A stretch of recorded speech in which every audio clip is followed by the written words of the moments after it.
Hey, what's happening? Welcome to the Hapatarians Show. I am Shane, and I am here today with Andrew Beck. He is the partner, creative director, co-founder over at Beck Stone.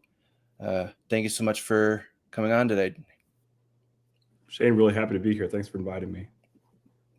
Yeah, no problem. So I guess just first off, give a little introduction other than what I had just said about you and what Beck Stone is and what they do. Yeah, we are what we call a brand consultancy, which means uh, we like to tell people how to look, how to sound, to create these social constructs, right? The true social construct, this thing called a brand, which is the idea in your mind when you hear certain words or hear certain songs or see certain imagery. Um, yeah, that's a brand, and so that's what we work to create. And we've had a bit of a reputation for developing brands and designing them and developing them and fundraising for them for mostly conservative slash libertarian slash classical liberal um, think tanks, nonprofit organizations, academic centers, institutions. So through this work, we're proud of what we do. We sort of took something that was very needed on the right, and what I mean by the right is just anyone who's pretty much not insane, who isn't wrong, right? That is just the right. If you're not wrong, you're at least in the right, even if you're not on the right.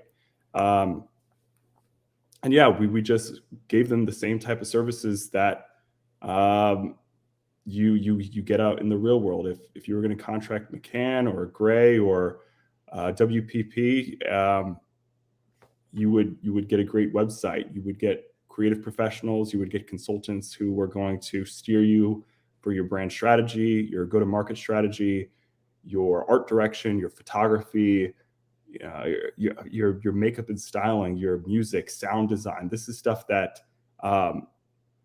people on the right and conservatives and just don't even think about. But of course, we know how much those things impact, right? They shape what we think of when we hear certain words, when we listen to certain music, when we see certain people. And so this is the real war for the mind. And so I'm happy to be on the right side of that war, and I'm happy to have. I think there's 12 of us now full time all across the United States who are in it with me.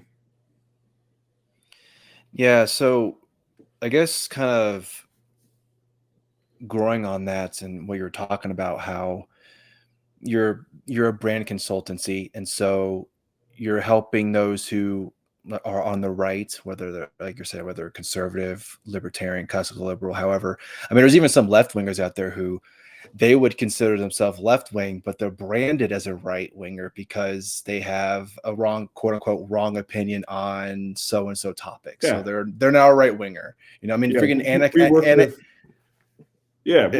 we work with libs all the time, but it's yeah, just because they got pushed there. right. I mean, Anna Kasparian, I think, just recently tweeted, like, I'm a woman, and then whatever she said after that, and people were like getting mad at her because she just had the audacity to say whatever she said. It's just, it's ridiculous out there. Yeah. Um, So so I yeah, guess, that's now right wing. I mean, saying that right. you're a woman, that's right wing. Saying, uh, I mean, really, just you just go down the list of all things. First, it was, well, if you say that marriage is between man and woman, that's right wing. Now, if you say America's not an idea, of America's a place, right wing, and we're just like we have just really descended into this transnational, transhuman muck that like I am looking forward to more sane liberals accepting that it's just I'm not right wing. I just want to be right, Yeah. and because you all are wrong. So what do you think, especially like in the last 20 or 30 years or so, you can, like, what would you say is something that the right wing has gotten wrong and how they've tried to approach culture and how to brand themselves and how to kind of, because I'm sure you see it with who you work with or just out even on social media or even maybe out in person where you're watching an advertisement on the television and it's like, oh, it's everyone's diverse now, they're, oh, this there's this multiracial couple, whatever. I mean, I have no problem with that. I mean, look at me, I'm half, so I'm totally okay with that, right? But I'm But just you're also married to a half. So right, like right. I mean, yeah. So But I guess take that for what it is. but what I'm trying to say is it's a lot different than what it was before, where America, I mean, it still is, but at the time, it was majority white, and that's what they were presenting themselves as. Oh yeah, it's a white couple. They have a couple kids and all that stuff, and that's what they're presenting to America because that's what the majority of the world is, or majority of America. But now it's the opposite.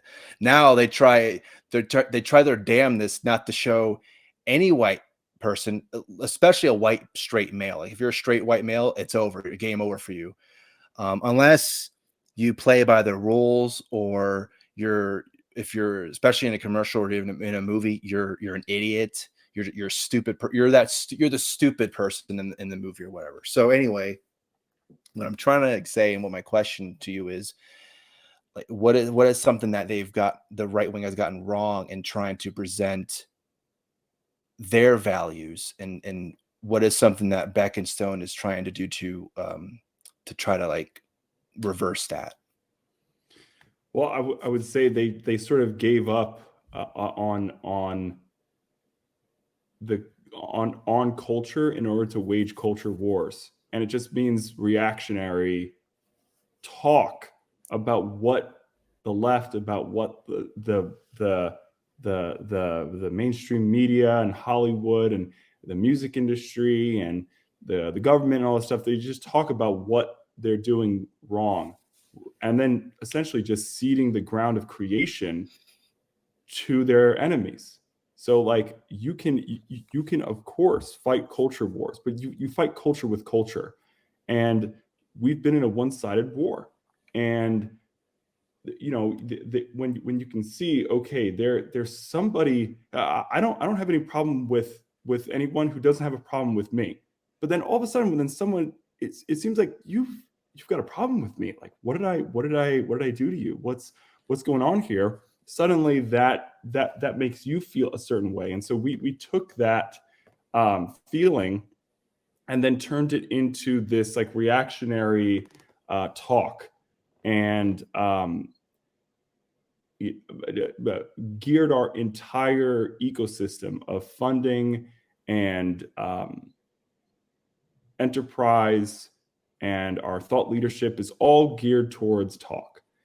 At least in the cultural space. We'll of course create Hobby Lobbies and Chick-fil-A's and good old boy businesses and car dealerships, and that's like a conservative business, and that's fine and dandy. But when you realize that culture is starting to eat commerce for breakfast, you then say suddenly, well, we need to do something about culture. And then what do? Well, rather than invest in it, rather than invest in our own vision for it, or find visionaries, we'll find reactionaries, and we'll just pay them to talk and to sling mud. And I mean, sometimes it's some pretty high quality mud, which makes great points, and we need those people to a degree. But you are really going to defeat a culture. I mean, this is really what is called wokeism. It was called political correctness before. People call it cultural Marxism. I don't know what it is, but whatever it is, it's just the thing. I mean, it's just it. It's defeated by another it. You have to create something that is not just a reaction to it, but an antidote for it. And it isn't just about creating options. It isn't about creating a parallel universe where we have our own economy and we have our own movies. That's kind of what Christians did, like the evangelical Christians, and it turned out to be mostly cringe. I mean, Focus on the Family, I think, if you know them, they were way out in front. It's James Dobson's place, and they had it going from, I mean, like Bible materials, but then going into like books, and they had this really popular show called Adventures in Odyssey that was all based upon audio. It was on tape. I remember listening to it when I was a kid, but it was also on radio. They made movies out of it. I mean, this was impactful culture. Christian contemporary music was actually really good at one point. In the 90s, I mean 80s and 90s, CCM was better in many regards to secular music. And to the point where secular labels were like, we got to hire some of these Christian people. I mean, Amy Grant and Switchfoot and Skillet, and people who were like actually good started to be like crossover hits. Jars of Clay. Like Christian now though has become this byword for subpar.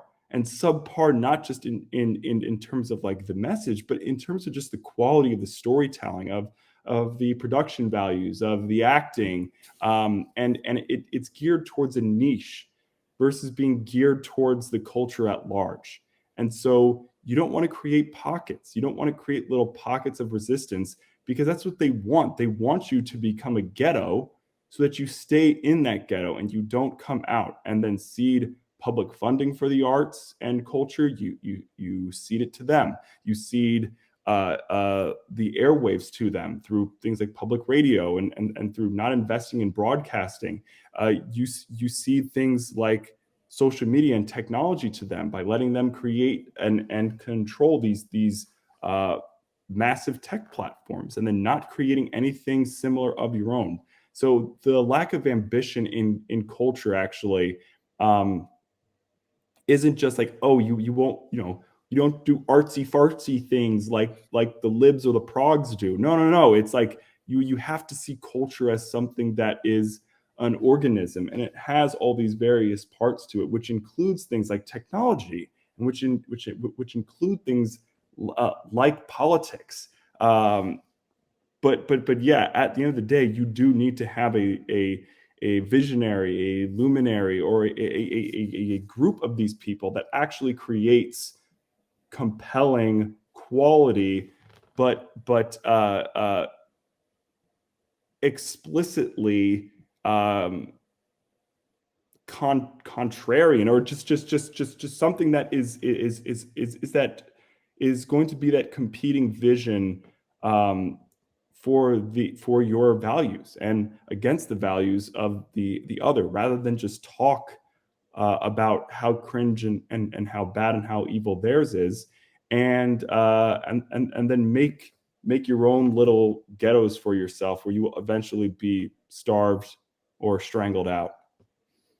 So, what would your reaction then be to like a company like the Daily Wire, who did that whole the chocolate bar thing where we have a she her and a he him. Guess which one has the nuts? A good one, right? But that was the whole reaction, as you were just saying. They're just now like reactionaries, but it was just a reaction to Hershey's doing this ad campaign where I think they had like a trans person as their person that was like their spokesperson or something like that. That was doing. I'm not 100% sure on that, but it was basically just a reaction to that. And also the Daily Wire creating kind of their own like film and media production company where they're making movies, and I think they're supposed to come up with some children's programming soon or whatever. So like, do you think that's a step in the right direction, or do you think that's just kind of another instance of they're just reacting to what the other people are doing? Well, all right. So I don't want to say too much here, because I don't want to get in trouble with some of my friends at the Daily Wire. But I think it is safe to say that there's different types of things. So the whole Jeremy's razors and Jeremy's chocolate, or whatever we have now, which I didn't even see the whole Hershey's thing, because I don't eat Hershey's, and I uh, I'm more plugged into what the Daily Wire is doing than what Hershey's is doing, which might be sad, but like it also shows the power of the reach, and also just the circles that I'm in, and stuff like that's a meme. It's a meme brand. It's done mainly for marketing purposes, and they have a great team over there that can make stuff quickly. They can kind of ideate stuff and then execute it relatively quickly, and with like high quality production values, and doing sort of the same things that the libs do, but in a more lean and mean fashion. And it's all just part of marketing. That's part of their brand. They've become, and some people like this, some people don't like this. I personally don't. I don't like how they have become the persona for what a conservative is in America. But maybe that's best. I mean, maybe that truly is what a conservative in America is. And that just the ones that I've been exposed to are very smart and tactful, and in a sense gentle, and nuanced, and academic, and that's just because that's my experience to conservatism. Whereas this particular brand, sort of like Trump's brand, it's like kind of memeing it, it's like making it something that is not really a way of life, but a way of presenting yourself on the internet. And I just, it's again, it's probably a very effective marketing strategy, because they know their audience, and they have that ghetto of like conservative people, and that's who they get, and it's a very large ghetto. But for instance, with the move with Jeremy's Razors, Harry's was one of their advertisers, and Harry's Razors leaves you, and that's millions of dollars that you are now losing, that's coming just through running ads.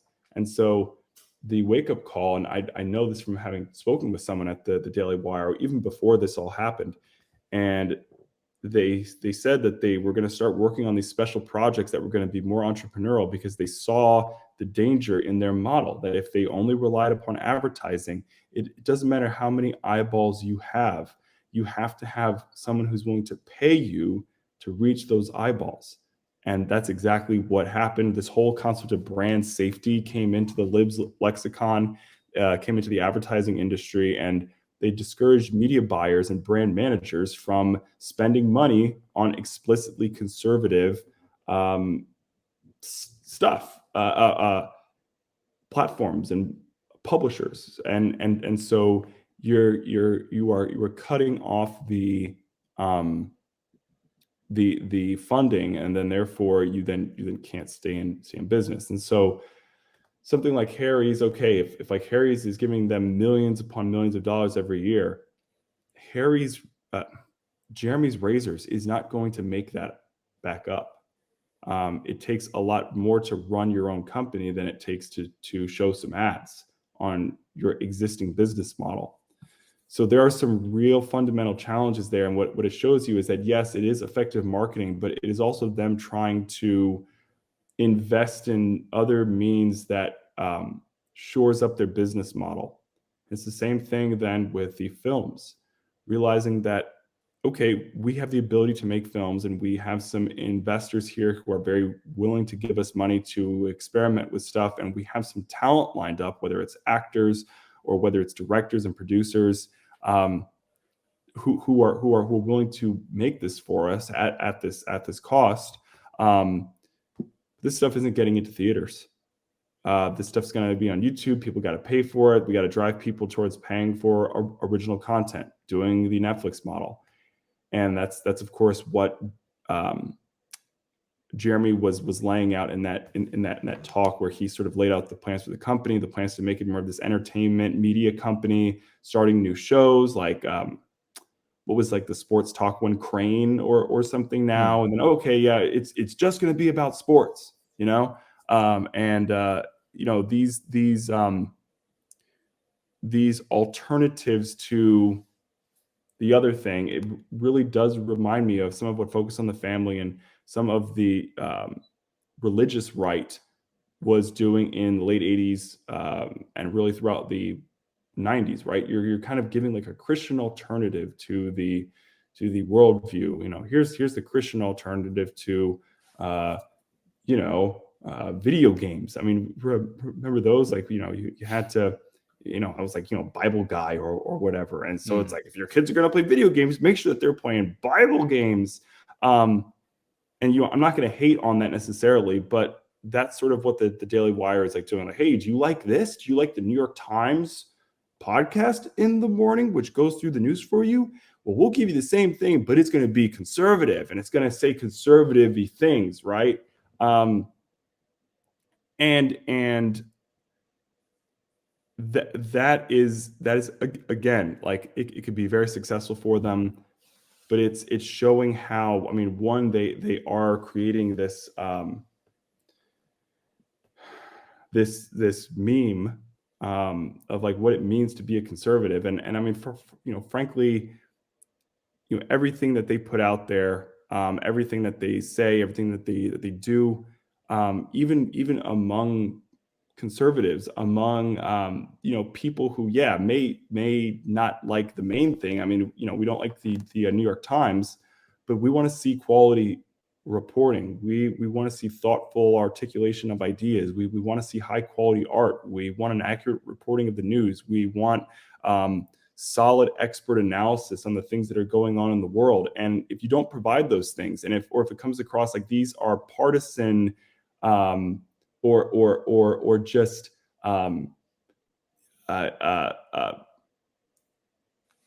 you know, intellectually stunted takes on all this stuff,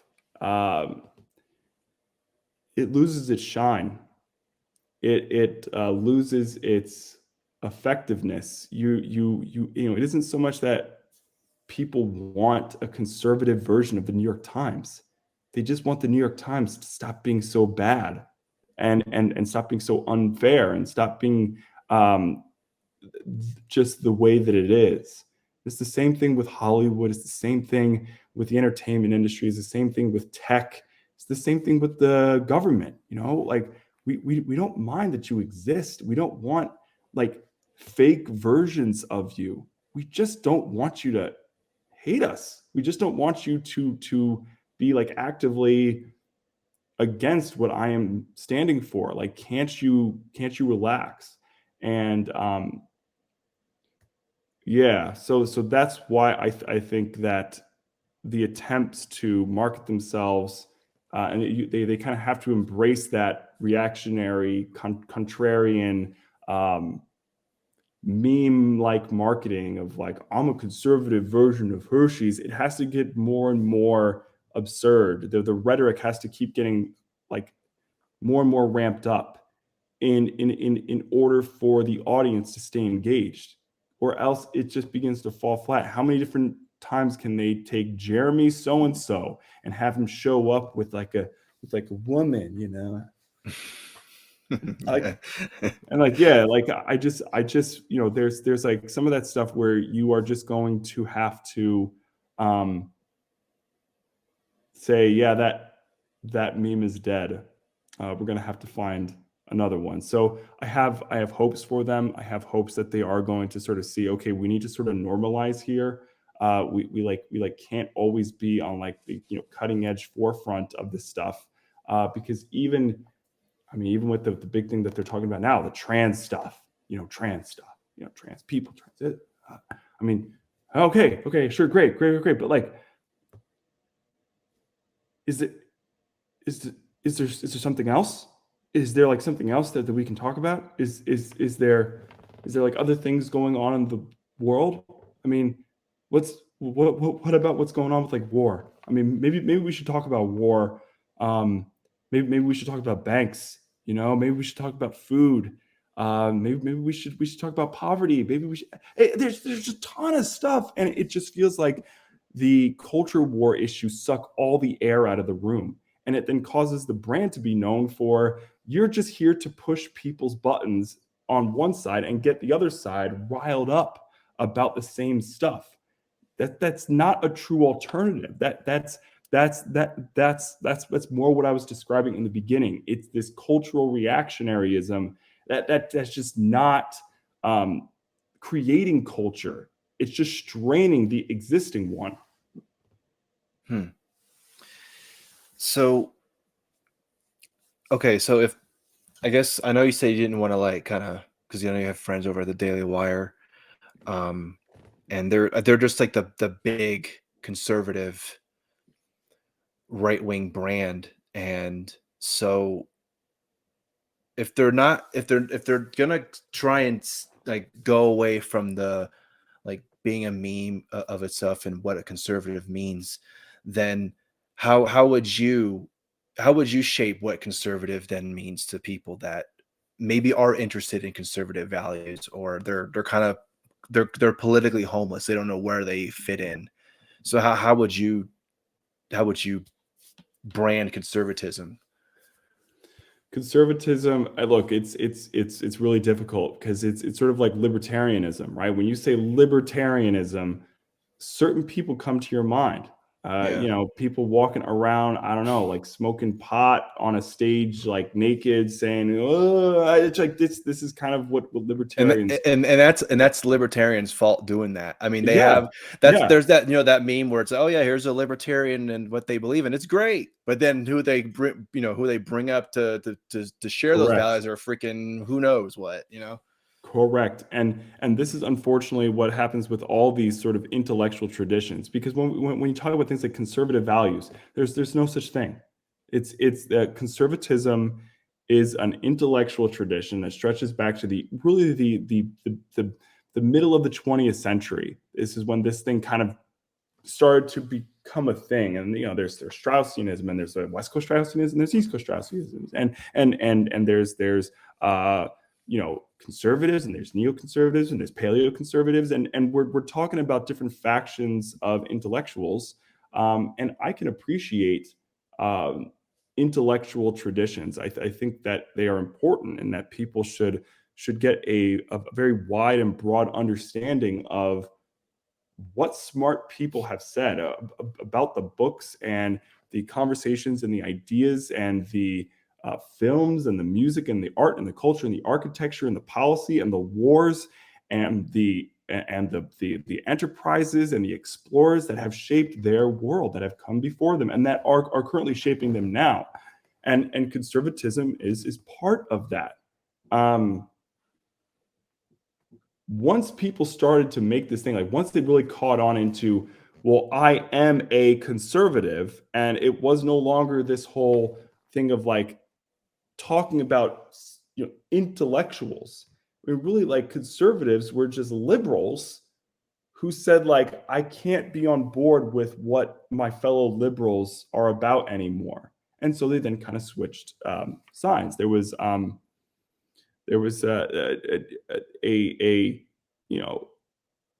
splintering that happened among the elites, really. And that's where you get things like, you're a liberal, you're a conservative, you're a progressive, or you're a neoliberal, you're a neoconservative, or any one of these various stripes, right?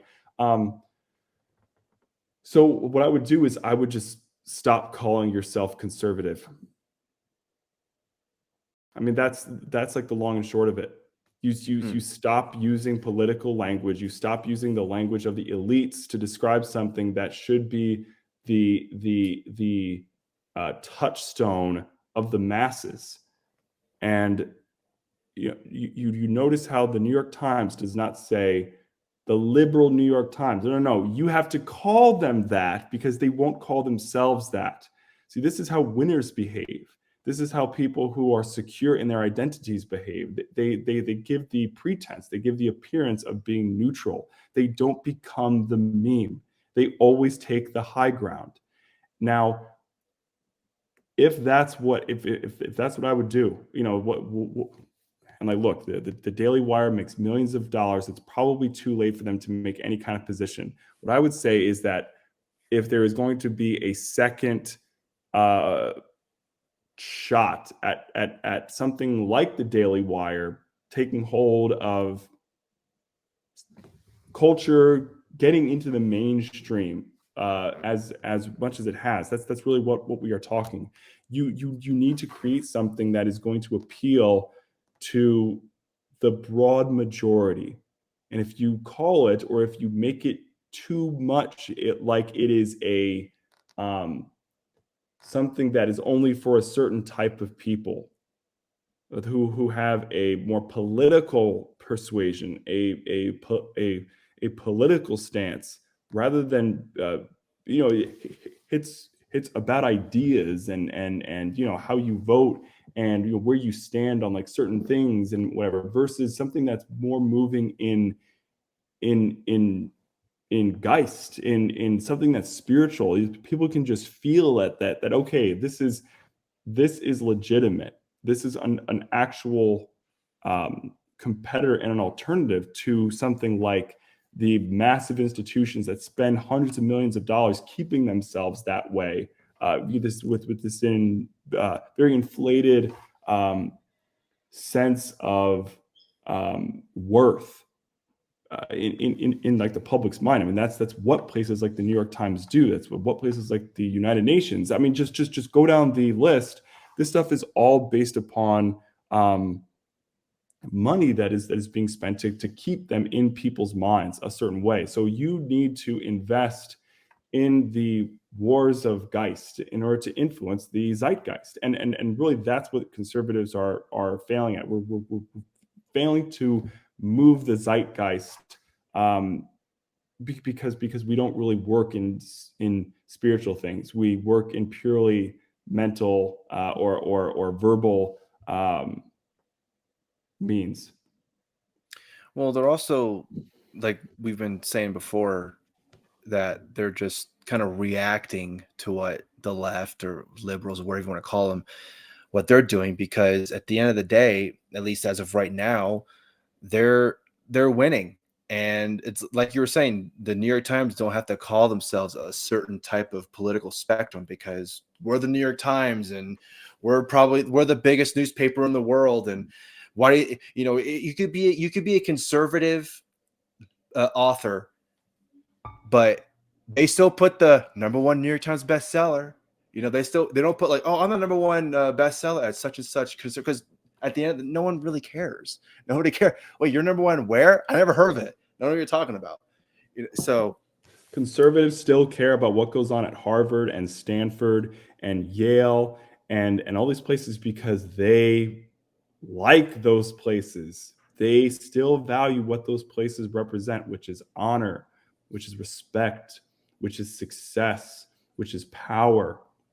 And that's why, creating an alternative that is going to combat that type of place, that the like pole position that these places, these institutions have in people's minds, that is extraordinarily difficult. It's very much easier to peel off a very small subset of that audience and just hype those people up to just the max, and just maximize the lifetime customer value of the smaller group of people, because then you have a pretty legitimate business. And I mean, that's I'm afraid sort of where we stand right now with conservatives and brand building.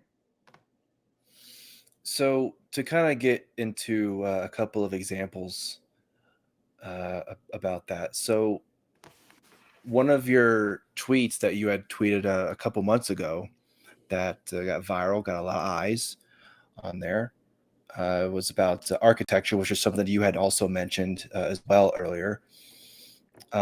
So your tweet is a new statue atop a New York City courthouse. The artist says it's part of an, quote, urgent and necessary cultural reckoning underway as New York reconsiders traditional representations of power in public spaces and recasts civic structures to better reflect 21st century social mores. Now, that's just one of like a thread that you kind of did to talk about this, but can you kind of just talk about what we're seeing here? Because to me, and this is just me, kind of, I don't know if this is 100% accurate or not, but to me, it just looks like it looks like a nude woman, probably supposed to represent a black woman, where she has like kind of like the hairs going down. It looks like it's, I don't know, like a spiral looking thing or whatever, and it's like, it looks like a gold thing, where a lot of the other statues in New York City and just and around the country are kind of more that marble, kind of that's like white type of looking thing. And so this one is like, well, no, we're a gold because we got to be different. So would you say what I described like an accurate representation of that, or did the artist say anything else about that? So like, look, like I was all that I did was just take something from the New York Times art section and put it on Twitter, because like no conservative is going through the New York Times art section. And so then like a couple of people, Michael Knowles, people from the Daily Wire, Mike Cernovich, various people kind of picked it up and then ran with it. But like, the real, because then of course then it's, there's whole things, well, it's demonic, they're like, casting some kind of spiritual hex over the city or whatnot, and I mean, yeah, sure, great, yeah, no, awesome, but my personal issue with it is that it's just bad. And like what you're describing, so for instance, you say nude woman, I don't see any nudity there. And not that I necessarily want to see nudity, but if there was like, Ruth Bader Ginsburg, it's actually meant to kind of represent Ruth Bader Ginsburg, which is why you have this the judge's apron there and why it's a woman and whatever. And it's just like, Ruth Bader Ginsburg, like, she would be mortified if she saw that and that was her representation. Wait, I mean, she probably that's supposed to be a representation of read the next tweet. The statue named Now, it's just called Now, and I mean it like literally is NOW, all caps, Now, is a female figure emerging from a pink lotus. It has braids shaped as horns, with a judicial lace apron. It is meant to pay homage to Ruth Bader Ginsburg and her fight for abortion. Now, that is from the New York Times article. That is from the artist saying this is what the statue is about.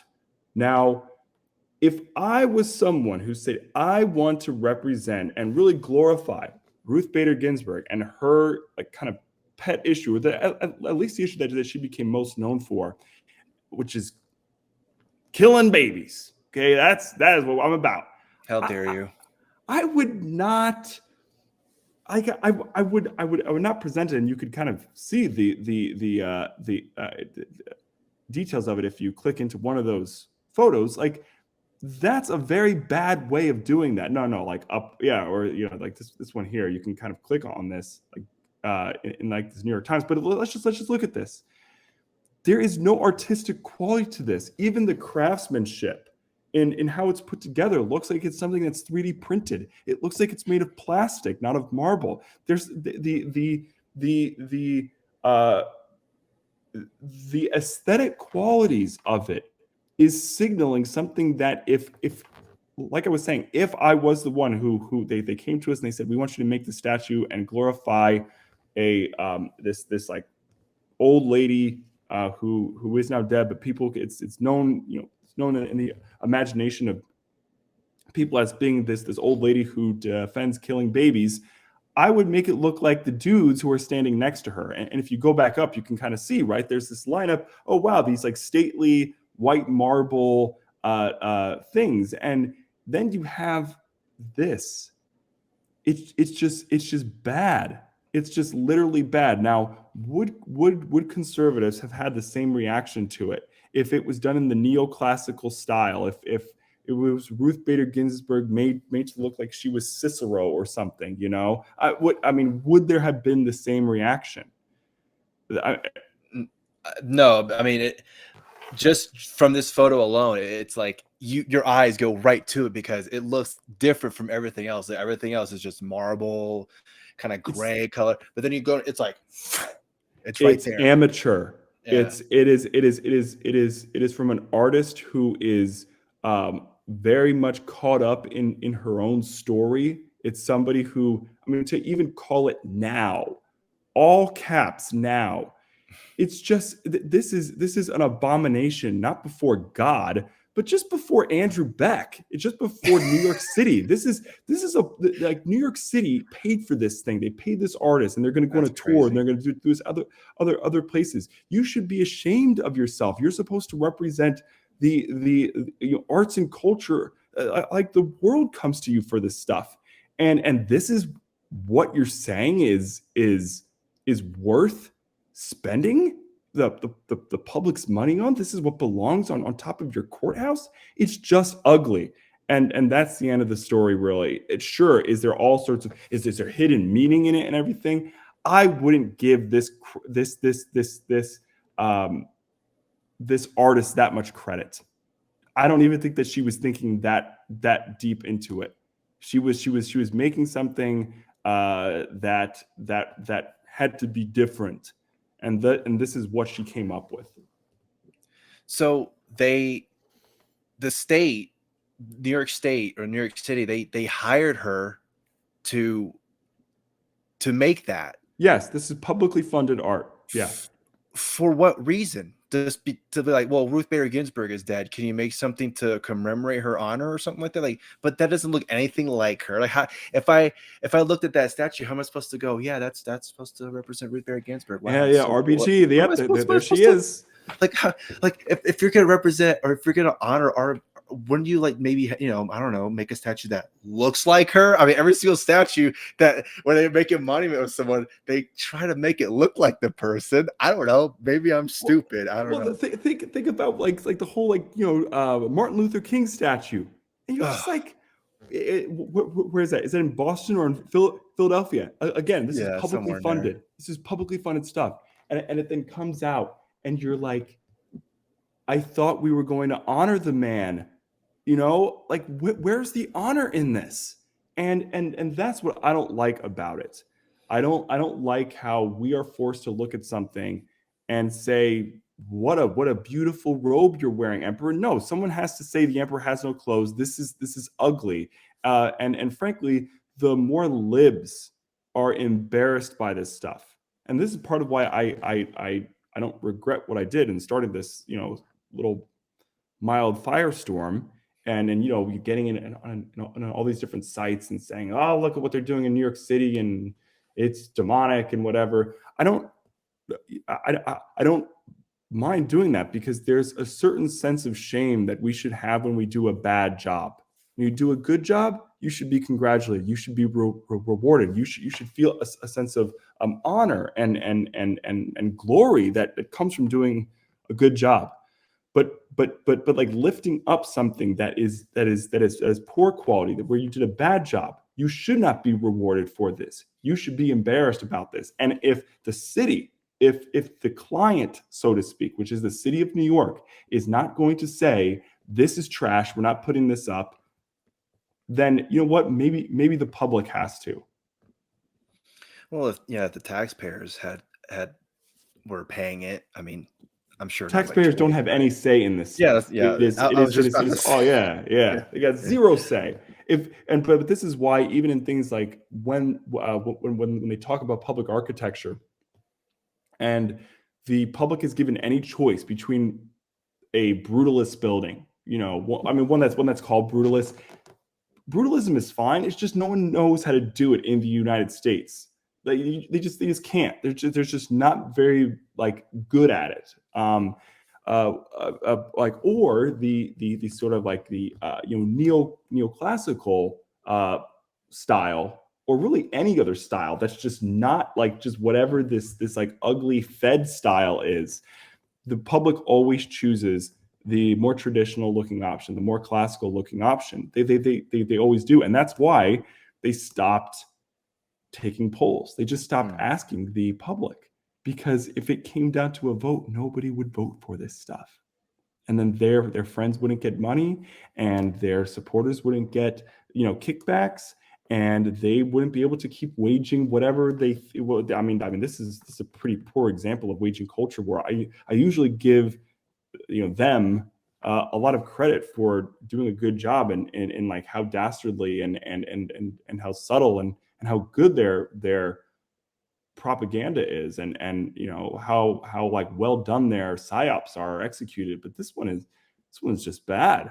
This is just if yeah.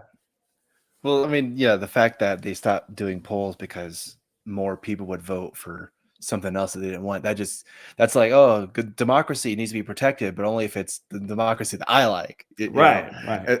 and then and then like uh that how does It's that, like but nobody votes for war anymore. See, like, we fund wars and we go to war.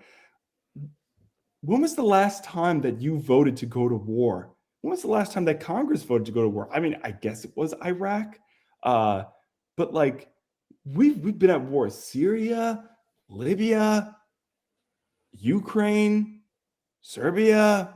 You name it. I mean, no, the Ukraine war only started a year ago, so you don't even know you don't know what you're talking about, Andrew. okay, yeah, no, yeah, you're right. I mean, this, but it's like not even Congress votes for this stuff, let alone ask the actual American, hey, do you want to start to drop bombs on these people? I don't really want to drop bombs on anybody at the moment, but I mean, maybe it would be nice if you asked me before you did. Like, I thought I thought it was part of this country, and so like that's just indicative of just what they mean by democracy. They mean their vision of the world, and their vision of the world is the one that you must accept in order to be part of the democracy. And if you don't want to accept that, well, then the democracy is not for you. You don't get to participate in it. And then, is that truly democracy? Where is the demos in that? It's not democracy. It's oligarchy. It's bureaucracy. Yeah. So like, okay, so the city of New York asked this person to make this statue or whatever, and of course, the city of New York is a vast majority blue, so they're like, "Oh, that's awesome. Let's do that." And really, one of the only ways that I can think of that you can have something where that doesn't happen, or if they are going to make a statue, it's just going to look like that kind of that classic look of what most statues look like nowadays. You would have to have the right wing win elections there, but at the same time, it's kind of like, because there's people out there who say, "Well, just get out of the cities," because at this point, the cities are kind of not dead, but it's like it's like game over basically. It's like, I don't know, maybe so instead don't worry about the cities because it's already a lost cause, right? Which I totally understand that viewpoint, because especially in New York, if you see like Republicans running for governor, I mean, how much percent are they gonna get? 30 maybe. I mean, the last governor they had was what, Giuliani. Yeah, but I mean, look, like, we underestimate how narrow some of the margins are, and that New Yorkers voted for Mike Bloomberg 3 times, because they kind of like competence, and there's only a certain degree that they're going to be pushed when something starts to really break down, because what usually follows with this kind of leftist ideology, incompetence follows close behind it.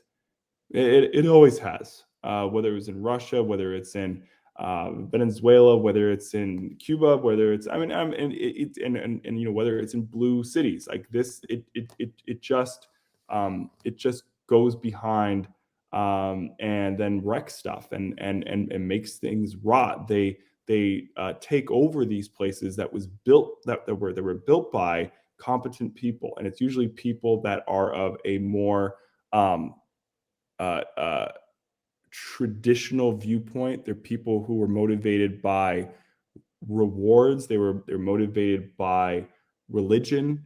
They were motivated by family and by honor. Whereas these people, when they're motivated just by envy and by you know bitterness over what they were kept from, once they get control of the things that they were kept from, they fritter them away. They aren't prepared to do the work necessary to maintain those systems. And that's what we're seeing really across the United States, is that people, the infrastructure, the competency, the systemic competency of these cities that for a long time were actually running pretty well from like the middle of the century. I mean, they were almost running too well, as in they bulldozed neighborhoods and destroyed, great buildings and architecture and broke up families and created all sorts of these radical social engineering projects so that they could put a highway through.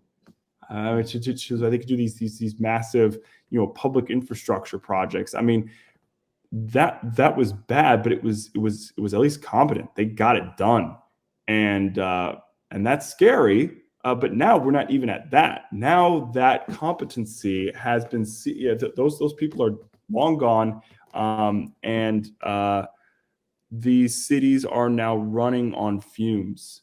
They're operating in the shells of the people who came before them. It's like manning the walls of a city that haven't been kept up. I mean, that maybe it's Hadrian's Wall or whatever we want to do. It was built a long time ago and it was impressive then. But if it's not kept up by people who are willing to commit to its defense and to its upkeep, eventually the wall is going to fall down. The wall is going to go into disrepair, and then the invading army is going to come in and take it over. You're going to lose whatever benefit that the infrastructure was providing you. And that's what I think we're at now with these cities, but that there's only going to be a certain limit that the liberals are going to tolerate it, because they ultimately enjoy culture. They enjoy nice things. They enjoy peace and quiet. This is why they don't have kids. They enjoy good food and quality service.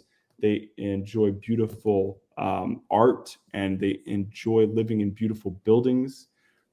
In New York and in many of the major cities, there's still a pretty thriving classical music scene, because they still actually enjoy good music and quality theater.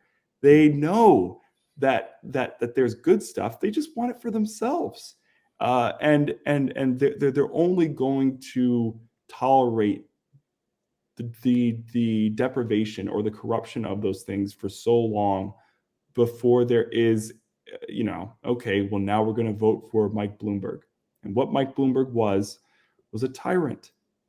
He was a dictator. It's like in ancient Rome, the city of Rome, in times of crisis, the Senate elected a dictator, and that dictator took over, got them through the crisis, and then stepped down. New York City, if it's left to the bureaucracy to run it, they run it into the ground. If it's they create art like that.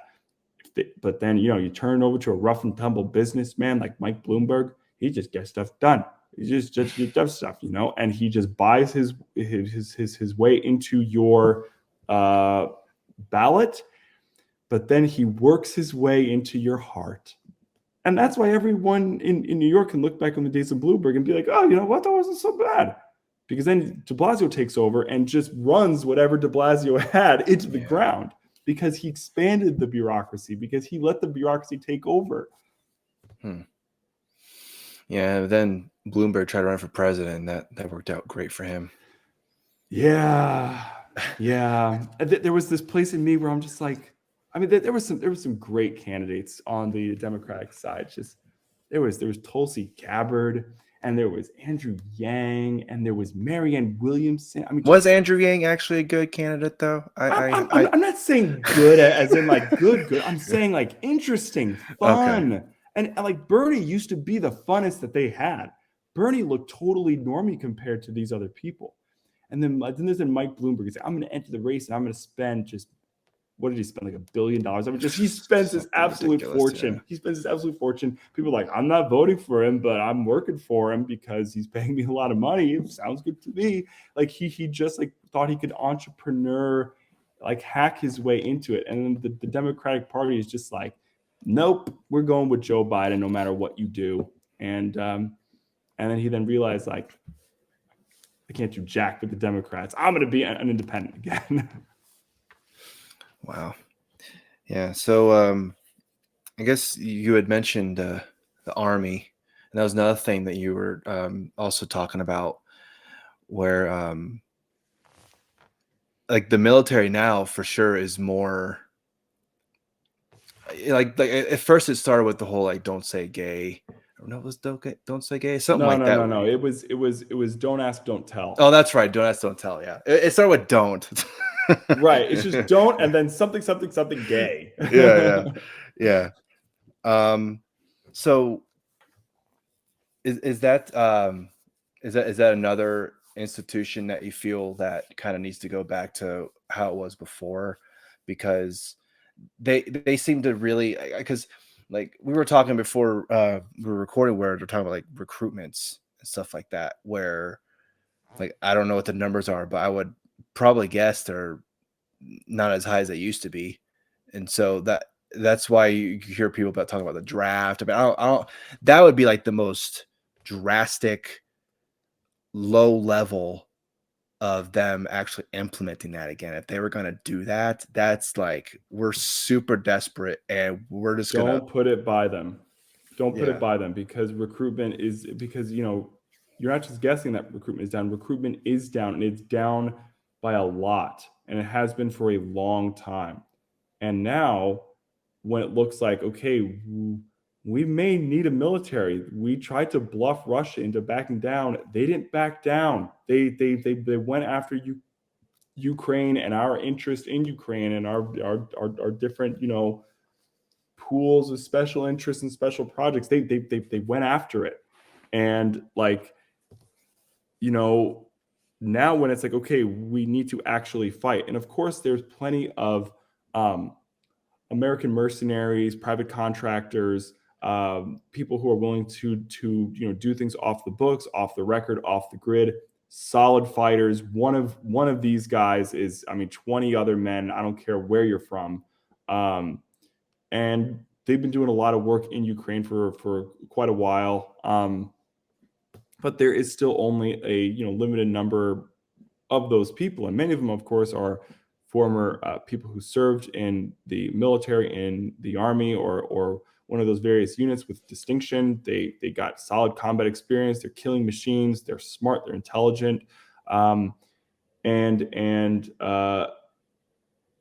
there's only so many of them. And what you realize too is that you can make a whole lot more money going private and getting paid by the Department of Defense than just sticking and being a soldier, right? So like, why, if you know that you're really good, why would you keep being a soldier when you can do what you're best at for the top dollar, as a contractor? So. And look, it's like this, same thing like the federal government. You don't encourage people to stick it out and do the best that they possibly can, because you're not really motivating them. You motivate them to go private and to be a consultant or join the board of some place, and then get them government contracts based upon the connections that you have made and your ability to navigate the system and to talk to people to smooth things over. This is the whole thing about, and people do this all over the place, but like Hunter Biden, okay, why was Hunter Biden getting paid that much money to be sitting on the board of some place? It's pretty simple. It's a pretty straightforward answer. But the point is that you're not encouraging good people to stay and fight for their country, to serve their countries, quote unquote, in the military if there are these if there's these lack of incentives. And so people talk a lot about the recruitment problem, but they don't really talk about the like loss of talent problem on the other end. So like if you're constantly losing your best talent and you have to replace them with people, and you're not really replacing these people, these guys who are worth, and when I say guys, I mean men. I mean like they are all men. I can pretty much guarantee you it. They they are losing these guys and are not able to replace them. So when it's like, hey, yeah, one of these guys is worth 10 enemy combatants. What if one of these guys is worth more than 20 American soldiers? Then it's like these are just irreplaceable people. And if recruitment is down, it isn't so much about just raw numbers. The military is massive. The military has a ton of people, but like the actual what is a fighting force? The people who can go out there right now and start killing people and actually waging war. That's what I'm more interested in. And I haven't seen this data. I don't know if they kind of make this public, because you say, well, there's millions in the military. There's just a ton of people, but it's like these people, like, are they actual like fighters? Will they go and kill people? I think it's panic mode in the military. That they kind of know that the not just the raw numbers in terms of like, oh yeah, people who can be a mechanic on something. Oh sure, it's like it's great to have those people. Oh, like a logistical personnel, or someone who went to someone who's a diversity, equity, and inclusion officer or someone. Okay, look, like, all right, fine. You can have those people. But what about the people who are going to kill people? I think that's what's scaring them. And that's why what we were talking about is the shifting in the recruitment strategy, in the advertising, trying to shift the brand perception, specifically of the Army, back to being about fighters, and frankly, targeting men again in their advertising. I think it's because they are starting to realize that the that like reality is just on them now. And like now with like the threat of a or not so much the threat, but the desire perhaps for a hot war in the near future, they need fighters, and they just don't have them. So real quick before we end this, what do you think kind of started that downtrend of recruitment? Like, kind of a... I think first of all, it's like difficult for me because like there was a point where I wanted to serve in the military when I was younger, because I studied military history. I wanted to either be a historian, or I wanted to be in the military. And when it sort of like dawned on me that like we don't really fight the wars that I studied. Like we don't, and that even, I mean, one, like just the wars that I had read about, studying American history and studying European history.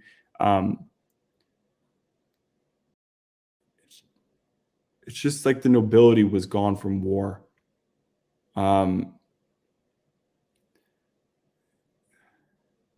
It was hard for me to see myself as an American soldier. It was hard for me to picture killing somebody for on behalf of the United States. And what I mean is on behalf of the United States government. And that's just sad, because I can of course envision myself killing somebody for my country, as in if someone tries to invade my country, I will take to the battlefield, and I will be willing to kill and be killed to defend the United States. So that's as part of your sovereign oath as a citizen. You are in the militia, whether you like it or not. And we're just very blessed to never be faced with that. And then second, I am then willing to die to protect my family and my loved ones. I am willing to kill for that. I'm not willing to go kill somebody in a far off land for an idea. I'm not willing to go and kill somebody for the sake of democracy. And that's something that's not just like a mental thing. It is something that is more spiritual, and that goes back to what I was saying about how brands fail is that they don't move in Geist. They move mentally, they move logically. And the military started recruiting when they realized that there was this downward trend and I mean, this is perhaps in the 90s. So there wasn't really any wars going on. I mean, the last war that we had fought, Vietnam, was incredibly unpopular. And I don't really call the first Iraq war an actual war, but it at least got people amped up. I mean, there was some feeling like we just kicked their butts. Like we went in there and we blew them up. We owned them. There was this invincibility that was there, but it was still this relatively like smaller elite force. In the minds of the general public, Vietnam was incredibly unpopular. It was very ugly, and it left a scar on the United States, whereas something like World War II, there was a sense of great victory. We defeated the evil Nazi enslavers and also those Japanese people, which was really what was kind of motivating the Pacific War. It was more of a race war than anything.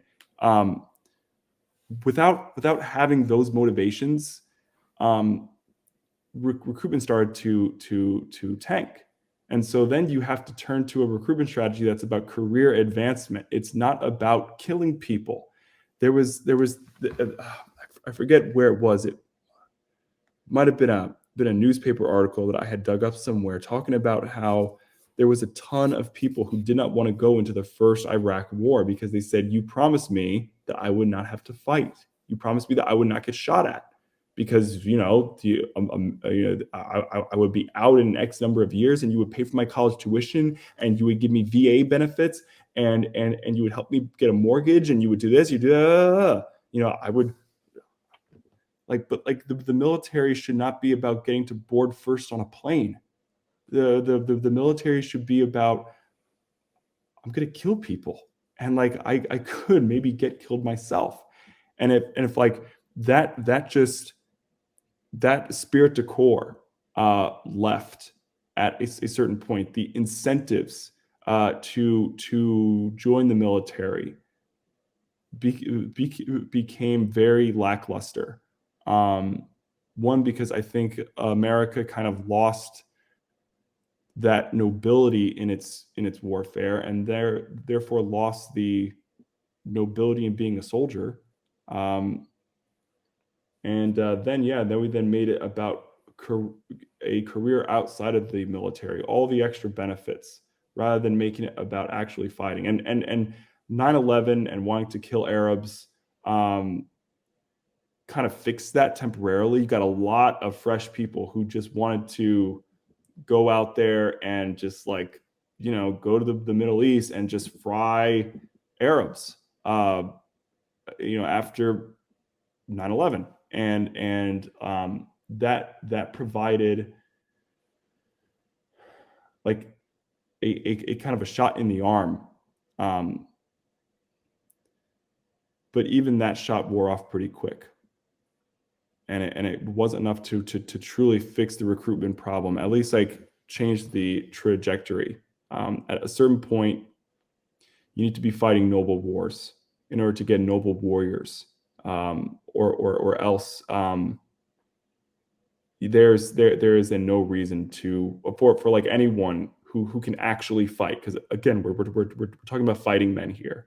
There is no reason for actual fighting men to join up. There's just no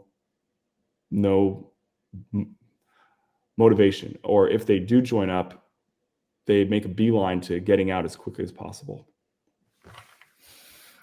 Yeah, so we'll end it there. I just want to add what you were just saying about that, um, especially with like 9/11 and how a lot of people when they were seeing the towers go down and everything like that, and it's like, oh man, like a lot of people were thinking, wow, we just got an attack on our Yeah. country, so they felt obligated to join and go over there. They weren't even thinking about like what's the actual reason why they did this? Like, why would they fly planes in the towers? They did, like the history of all that, and how there's like this really murky gray area of America and what they were trying to tell the public, as opposed to what was really happening, or whatever you want to feel Yeah. about all that. And But it's just like Pearl Harbor. yeah. It is just like Pearl Harbor. And like, rather than like us seeing things through the pain, I look, spent most of my life in New York City, man. Like, my dad is from South Brooklyn. We had people who were in our church who were directly affected, who had coworkers in that in that in that World Trade Center. Whether it's cops, with firefighters. I just, like, believe me, you want to go out there, you want to kill people. I mean, that is a natural reaction to it. But it's just, you also have to see it for like a proportionate response. And our response to 9/11 was disproportionate, both domestically and internationally. And that's what justice is. People want justice.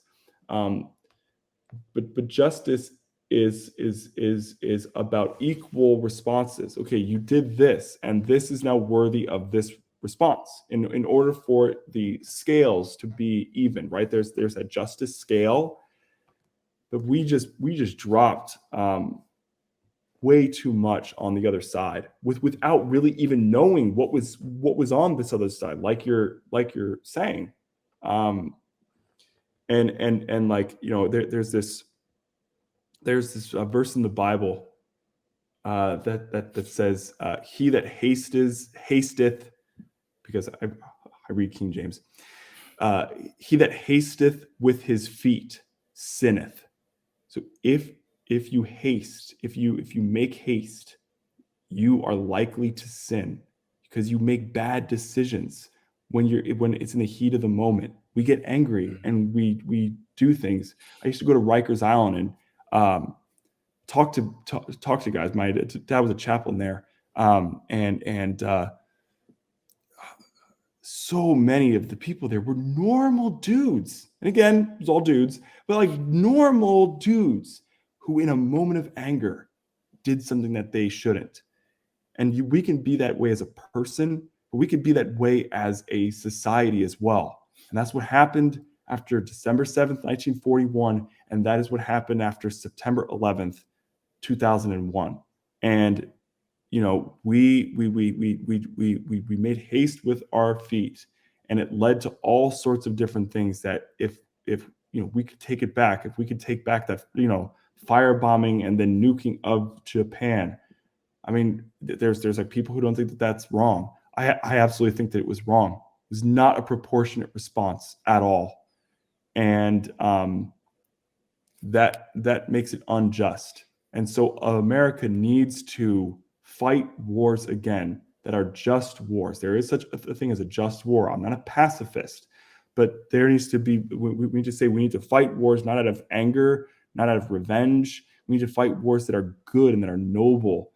That's what kind of motivated Americans to go to Europe, right? As well, because we're going to free them from the yoke of oppression. And like, that impressed a whole lot of people. That built up a lot of goodwill for the United States, that like our guys were willing to go over and kill and be killed in large numbers to like free somebody else. because there's something noble about that. There's something selfless about that.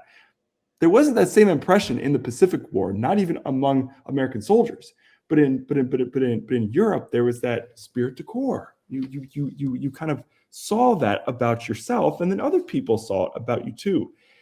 We're gonna have to get that back, and maybe it will take another war. I just don't know who that enemy is going to be. And frankly, if it was going to be some enemy, I'm afraid that it would be shooting at each other again, rather than shooting at a foreign nation. I mean, I think we need to chill out.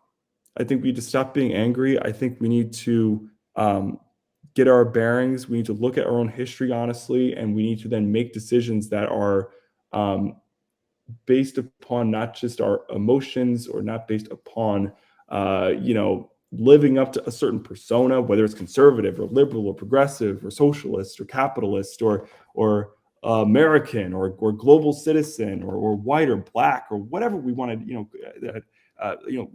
We like can't live in a persona. We have to live really in the spirit. And like it also says in the Bible, it says, if you live in the Spirit, then also walk in the Spirit. So if we are thinking about things with our spiritual eyes, seeing the world's problems through, is this something that is noble? Is this something that is good? Is this something that is going to have good consequences? And I mean good as in right on a spiritual plane. Well, then goodness, like good results, peace and prosperity and justice and fairness and true liberty will follow. All right, Andrew, we'll go ahead and end it there. You can let people know where they can find you on social media and where they can find Beck and Stone. No, yeah. If somebody wants to follow me and either yell at me or maybe just talk to me, I'm Andrew Beck USA on Twitter, and you can also connect with me on LinkedIn. And if you want to work at Beck and Stone or want to work with us, of course, we will always appreciate clients who value what we do, and then won't mind if the founder goes on podcasts like this one. Visit our site and get in touch. All right. Well, thank you so much, Andrew, for coming on. Really appreciate it, getting your perspective. And thanks, everyone, for watching and listening. See you in the next one. Bye, Shane.